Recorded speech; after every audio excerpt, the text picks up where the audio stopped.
Assalamualaikum warahmatullahi wabarakatuh. Perkenalkan, nama saya Nazriya Hasanah, mahasiswa program studi kimia Fakultas Sains dan Teknologi Universitas Islam Negeri Raden Fatah Palembang di mata kuliah Kapita Selekta dengan dosen pengampu yang terhormat Ibu Nurul Kholidah, SST MT. Nah, pada video ini saya akan memaparkan hasil review saya dari jurnal Kimia Organik, di mana jurnal yang saya pilih itu adalah hasil penelitian dari Setia Enti dan kawan-kawan pada tahun 2017 bertempat di Akademik Farmasi Yayasan Al-Fatah Kota Bengkulu dengan judul penelitian yaitu uji daya hambat ekstrak etanol daun puding hitam Graptophyllum victum L-Gib pada pertumbuhan bakteri Pseudomonas aeruginosa.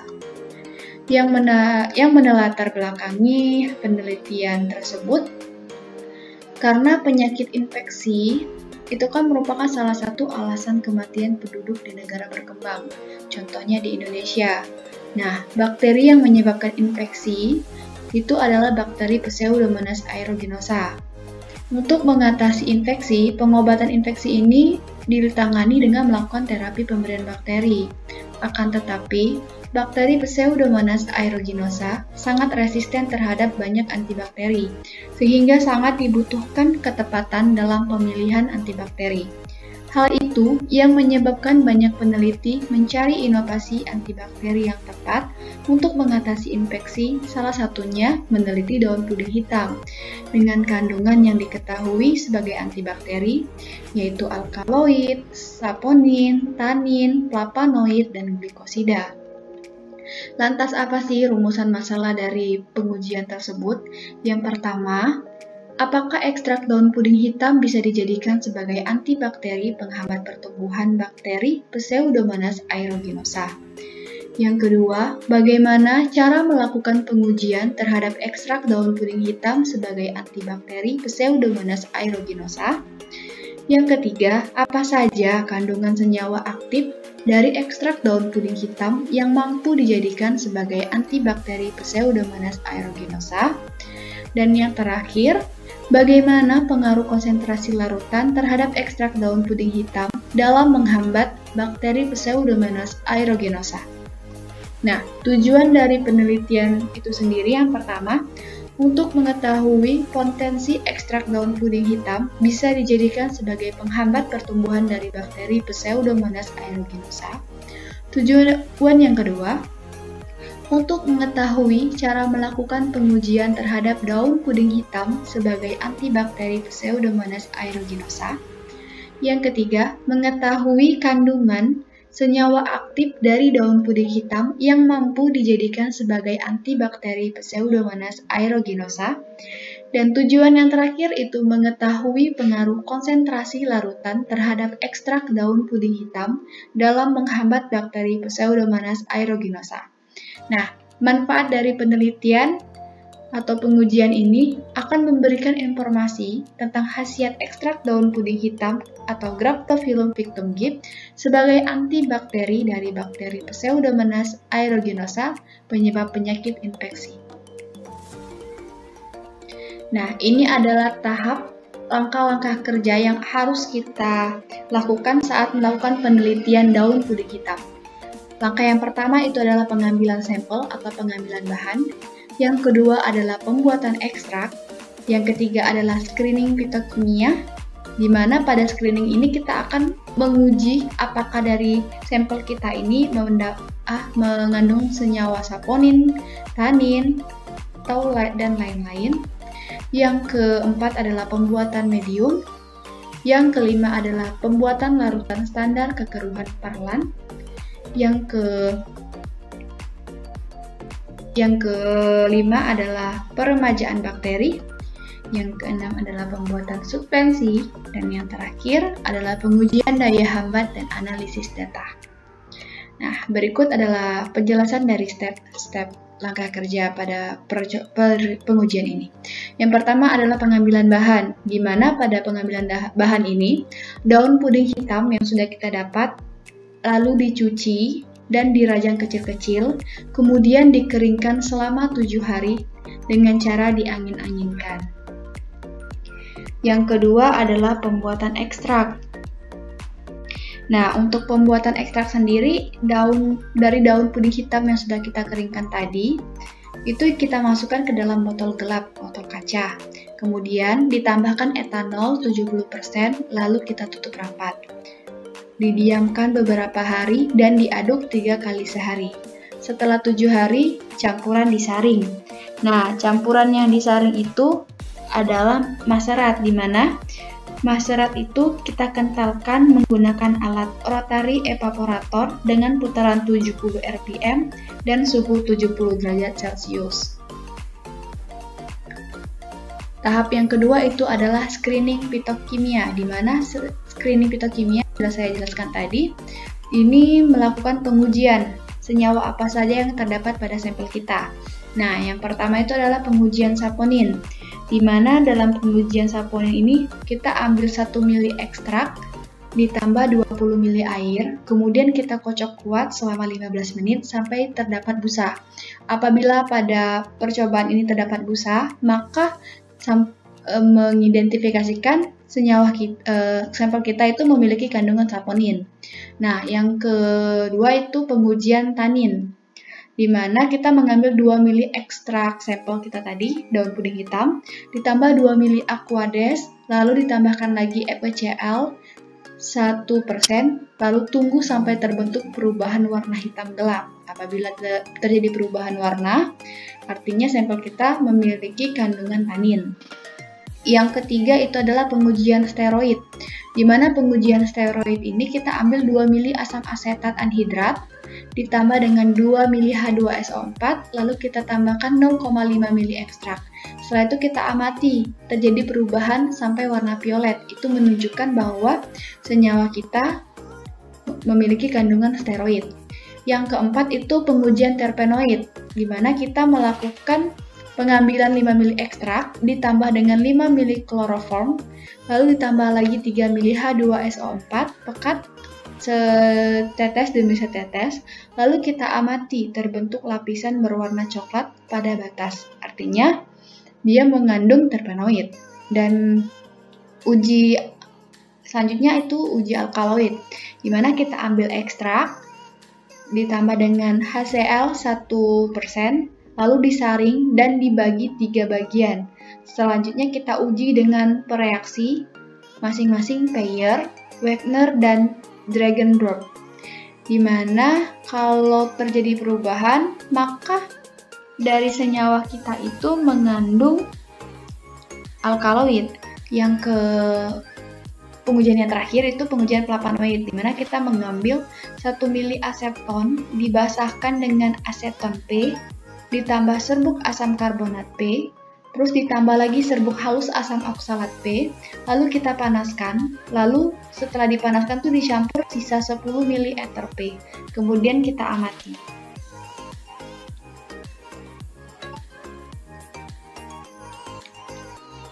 Kalau sudah diamati, kita lihat apakah terdapat kandungan flavonoid atau tidak. Langkah selanjutnya itu adalah pembuatan medium, di mana pembuatan medium ini ada dua, pembuatan medium padat Na dan NaB. Sama, untuk pembuatan medium ini dilakukan dengan step yang sama, di mana dilarutkan medium baik itu Na maupun Nb dengan aquades, kemudian ditutup dengan kapas, lalu dididihkan dan disterilkan. Setelah itu dengan autoclave 15 menit dengan suhu 212 derajat Celcius ATM. Kemudian dipindahkan ke cawan Petri secara aseptis. Nah, maka terciptalah medium untuk percobaan. Yang kelima adalah pembuatan larutan standar kekeruhan Farlan, di mana 0,5 ml BaCl 2H2O 1175% ini ditambahkan 99,5 ml H2SO4 1%, kemudian dimasukkan ke dalam tabung reaksi tertutup. Langkah selanjutnya itu adalah peremajaan bakteri.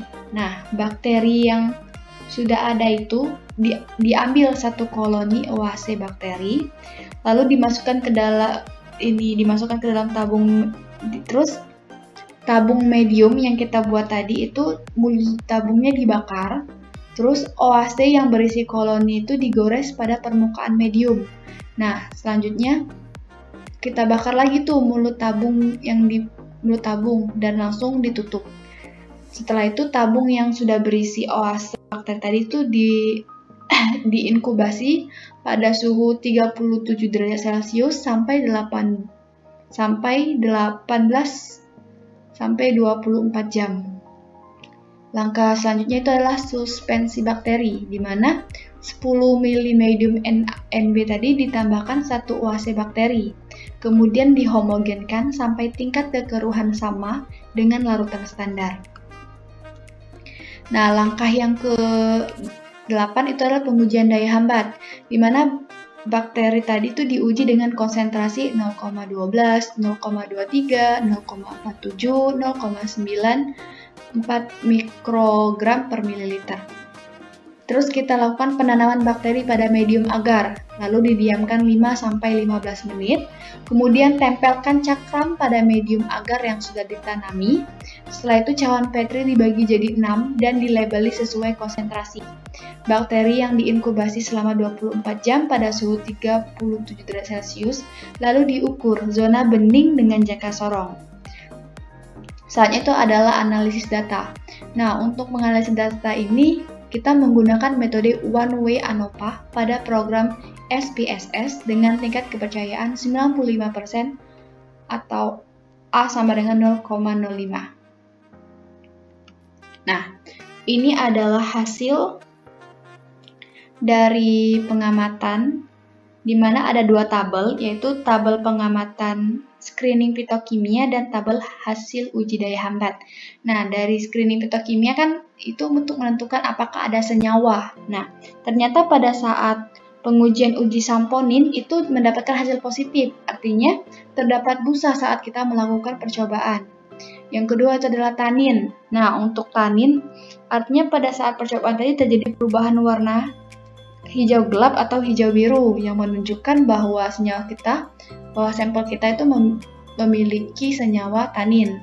Untuk steroid, nah ternyata pada saat percobaan senyawa ini itu tidak terjadi perubahan warna violet, artinya sampel kita tidak memiliki senyawa steroid. Untuk alkaloid itu positif, senyawa kita memiliki alkaloid. Terpen sama seperti steroid, artinya sampel kita tidak terdapat terpenoid. Dan yang terakhir itu flavonoid, di mana ternyata senyawa kita memiliki terpenoid dengan hasil positif.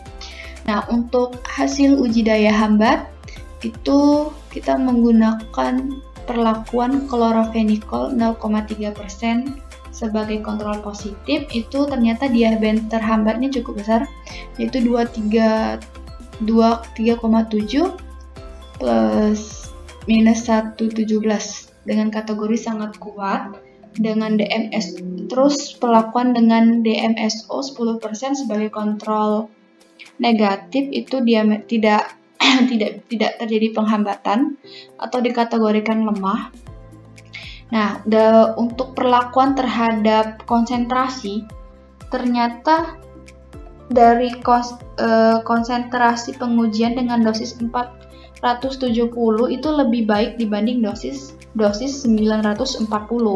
Hal tersebut tuh dapat terjadi karena diameter zona hambat yang dihasilkan tidak selalu naik sebanding dengan naiknya konsentrasi antibakteri.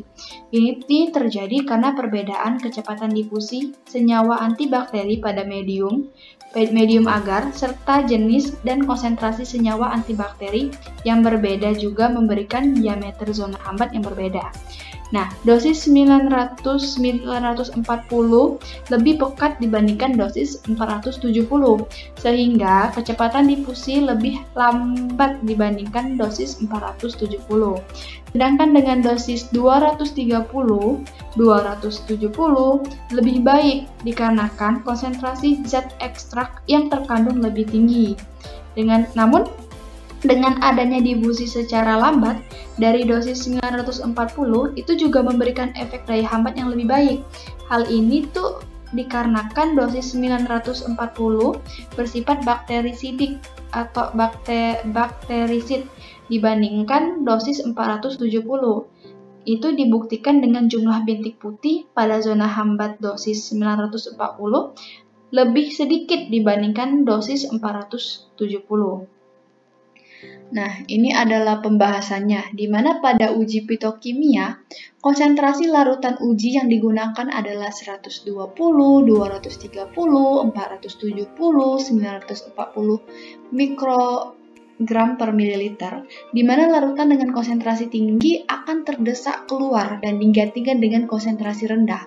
Dengan kontrol positif yang digunakan adalah suspensi chloramphenicol 0,3% dalam Aquades 10% dapat menunjukkan kandungan kimia dari daun puding hitam yang diketahui berpotensi sebagai antibakteri adalah flavonoid, alkaloid, saponin, tanin, glikosida. Nah, di mana flavonoid berperan untuk mendenaturasi protein sehingga menyebabkan aktivitas metabolisme sel bakteri berhenti. Fungsi alkaloid sebagai mengganggu komponen penyusun peptidogligan bakteri sehingga tidak terbentuk dan menyebabkan kematian bakteri. Dan kandungan tanin membantu merusak membran sel sehingga mengganggu permeabilitas sel yang mengarah pada kematian bakteri. Nah, sedangkan hasil uji daya hambat ini menunjukkan semua konsentrasi ekstrak etanol daun puding hitam itu memiliki daya hambat pertumbuhan bakteri Pseudomonas, di mana daya hambat tersebut ditunjukkan dengan adanya zona bening atau zona hambat di sekitar cakram. Pada zona bening terdapat bintik putih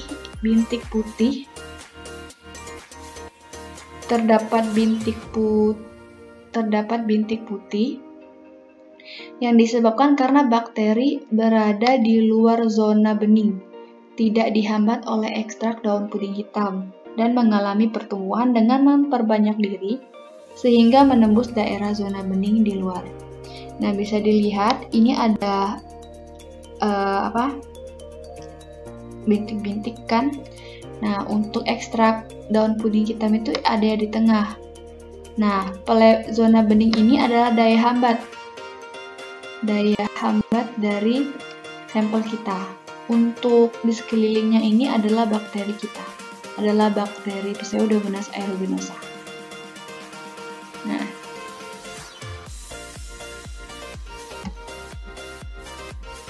baiklah, mungkin cuman itu yang bisa saya sampaikan. Ada sedikit kutipan dari surat Al-Imran ayat 191, di mana artinya orang-orang yang mengingat Allah sambil berdiri atau duduk atau dalam keadaan berbaring dan mereka memikirkan tentang penciptaan langit dan bumi.